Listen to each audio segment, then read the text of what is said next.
All I could see was this kid lying there and just going through my mind, this could have been my son, you know.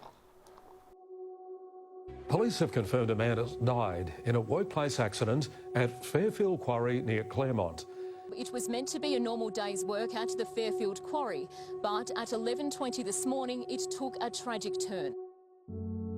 We got it reasonably early, and the young man who got killed, his body was still there. But I was only probably 10 metres away from the young man's corpse. It was quite a tragic incident. The person was pulled into a conveyor belt, so that's a very graphic scene. I made a big mistake on that particular investigation that I'll never make again.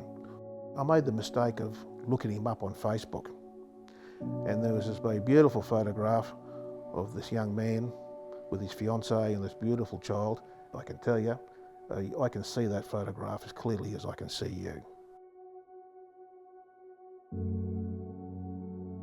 One of the most difficult things about this job is attending any accident, which when you look at it, you know this should never have happened. Connor Mill, he was quite a young man, and I did meet his family. They're very difficult meetings at times. You have a family members there that want to know why their family member has been killed.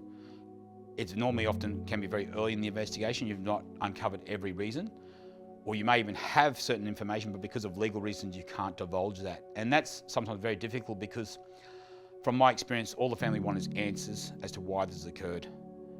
He had a life, he had something outside the mining industry, he had loved ones, he had family members. So it's been cut short, and it's been cut short for a reason that shouldn't have occurred. And that's why our job is very vital.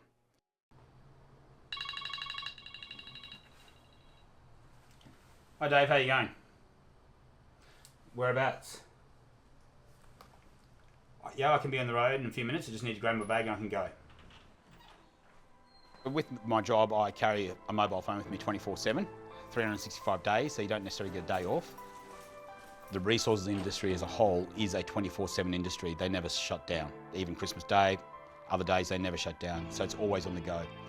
So normally what we would do is travel straight to site if it was in Southeast Corner.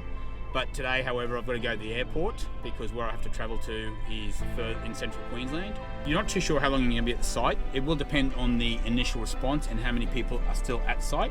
So we could be on site anything between 2 days to a full week. With any fatality, the agency is always under the microscope.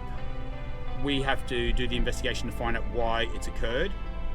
And so we're under constant scrutiny by the public and by industry to make sure that we're doing our job accurately.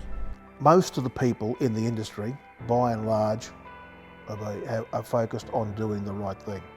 But you need a regulator there to just keep things in focus a little bit. How heavy-handed a regulator has to be, I suppose, depends upon the day and the situation. I had a situation just the other weekend where I stopped a particular activity in a mine for 6 days. Consequence of that was, by the end of that 6 days, half their fleet was stood down.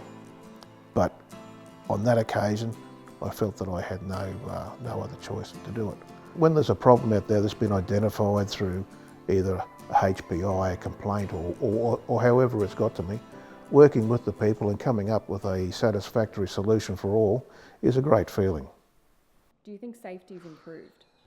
As I sit here, we've had the last 2 months have been terrible. There's been 3 fatalities, and there was 1 earlier in the year at another surface mine, so there's been 4 for the year. Whether it's better or not from when I started to now, we killed 4 people. As an industry, we killed 4 people, and that can never be acceptable.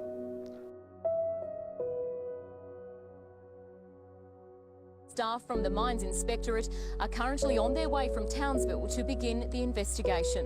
Paramedics arrived on scene to find he'd suffered critical head and leg injuries, but was stood down as the man tragically couldn't be saved.